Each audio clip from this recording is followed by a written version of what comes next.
নগরীতে চোরাই মালামাল সহ এক চোর গ্রেফতার। নিজস্ব প্রতিবেদক, খুলনার সময়ের খবর।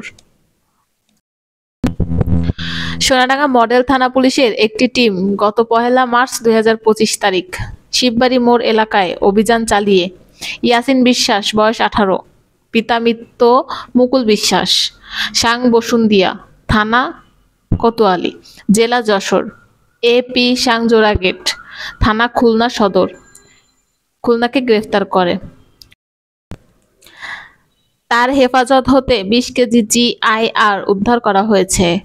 গ্রেফতারকৃত আসামির বিরুদ্ধে সোনাডাঙ্গা মডেল থানার মামলা নম্বর 2 তারিখ 1-3-2025 খ্রিস্টাব্দ দ্বারা 413 পেনাল কোড রুজু করা হয়েছে।